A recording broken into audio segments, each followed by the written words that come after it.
Bonjour à vous tous, ravi de vous retrouver pour cette nouvelle vidéo tutoriel. Alors je vous préviens, la vidéo va être un peu longue parce que je ne vais pas la faire en accéléré, surtout quand je vais pulvériser ma couche de fond ou la couleur mauve, et comme ça vous verrez bien que la peinture est complètement mate, et ça c'est très important. Donc je vais essayer d'être le plus précise possible. Et comme je le dis souvent, il n'y a que l'entraînement. Parfois, vous êtes trop pressé, vous voulez faire sur les clientes. Et il y a toujours des problèmes de fissures de gel. C'est que la peinture n'est vraiment pas sèche dessous. Il faut absolument s'entraîner. Allez, on va voir tout ça ensemble tout de suite. Quand je vous demande de faire un blanc, il faut que ce soit très léger. Du moment que le blanc est mat, ça me suffit amplement. Et ne me faites pas des fonds opaques. C'est pas nécessaire parce que la peinture va faire de l'épaisseur et ça va faire caoutchouteux. Alors on va passer la peinture de fond, la violine pour moi. Regardez comme je procède, j'y vais par couches mais très fines. Vous voyez, on voit encore presque le blanc derrière. Prenez votre temps, si vous voulez éviter les fissures du gel de finition, il faut que vous passiez des couches fines. Que la peinture, vous voyez à l'écran, elle est toujours sèche. Il ne faut pas vous presser. Surtout, il faut beaucoup vous entraîner. Et vous voyez, au fur et à mesure, ma peinture devient plus intense, plus opaque, mais pas pour autant brillante, et elle est toujours mate. Et ainsi, vous éviterez toutes les fissures de gel et de tenue. Donc, ne vous pressez pas, prenez votre temps, et l'entraînement, il n'y a que ça de vrai. Alors on va rajouter sur cette partie-là juste un petit peu de noir, mais très peu. Vous me faites un petit dégradé de noir et pas très haut. C'est juste pour donner un petit peu de profondeur au motif qu'on va faire, tout simplement.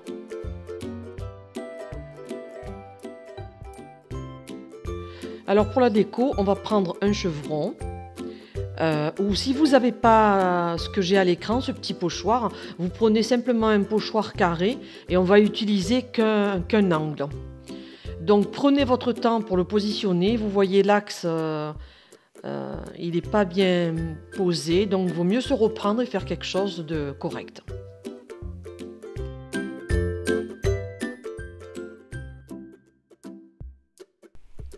Alors on va pulvériser le blanc sur le centre du pochoir, vous allez faire gauche-droite.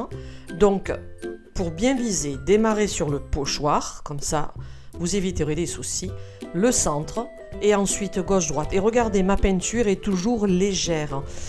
Je n'ai pas cherché à faire un dégradé opaque de suite, c'est pas nécessaire de toute façon pour cette déco.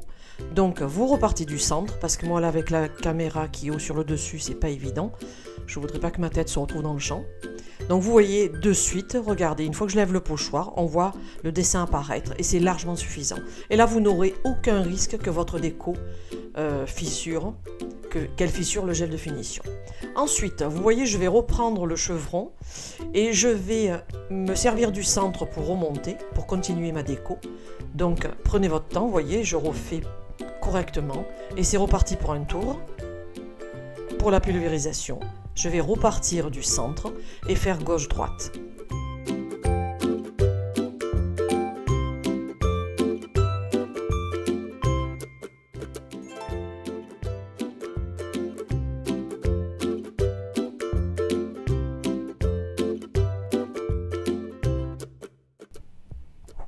Donc vous repartez du centre avec une peinture et un débit d'air et de peinture très faible.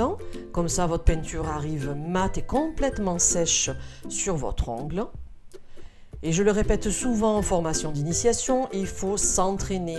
Ne commencez pas de suite à faire des dessins ou des baby boomers sur vos clientes, même sur un semi-permanent. En général, au début, on n'a pas la maîtrise totale du clapet, de l'index qui est sur le clapet pour tirer vers vous et pousser. C'est le débit d'air et de peinture. Et en général, la peinture sort à moitié sèche ou mate. Et donc, il y a toujours des incidents sur le gel de finition qui finira par craquer. Donc, entraînez-vous et prenez votre temps.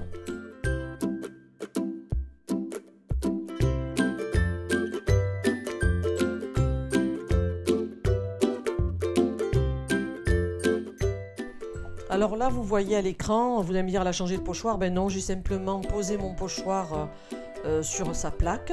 J'ai pris un coton légèrement imbibé, j'ai nettoyé comme ça.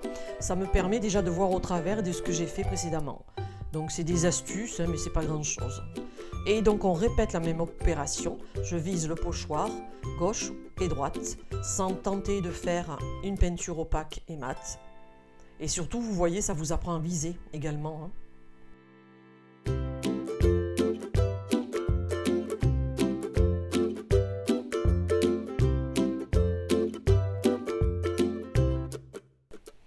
Donc il faut appuyer sur le clapet avec votre index, soyez décontracté et pas crispé. Vous allez appuyer doucement, l'air va sortir et vous allez tirer le clapet vers vous de 1 mm et dès que vous voyez la peinture qui sort et comme elle est mate, vous bloquez cette position et à partir de là, puisqu'elle sera mate, elle va sécher instantanément sur votre support et vous n'aurez, comme je l'ai dit et répété, plus de problème de fissures, de gel de construction ou de finition. Et toujours prenez votre temps et entraînez-vous. Vous prenez des feuilles blanches, vous mettez une couleur rouge ou bleue et vous faites des pulvérisations jusqu'à ce que la peinture soit complètement mate. Il n'y a que l'entraînement de vrai.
On passe au gel de finition, vous le passez en fine couche de partout. Il vous faut un gel de finition souple. Et si vous en mettez trop, c'est pas bon parce que sur le bord libre, ça va faire un aspect caoutchouteux et ça finira par casser également. Donc ni trop peu non plus. Donc il faut trouver la bonne dose et vous verrez que de toute façon ça viendra tout seul, hein. Moi je suis passée par là et vous allez voir qu'un beau jour, il n'y a plus rien qui casse et c'est parfait. Donc, pour résumer, prenez votre temps pour faire votre déco. Ne faites pas les décos de suite sur les clientes parce que vous n'avez pas toutes les astuces en général pour y parvenir. Donc, il faut absolument maîtriser la dextérité du clapet pour le débit d'air et de peinture et pour surtout qu'elle arrive complètement mate sur votre support et vous verrez, il n'y aura plus de problème de gel de finition qui va fissurer. Donc, entraînez-vous, entraînez-vous. Je vous remercie encore de nouveau pour vos soutiens et vos partages. Vous êtes de plus en plus nombreux, on arrive à 1600 abonnés. Donc, merci à vous tous et je vous dis à très bientôt dans une prochaine vidéo.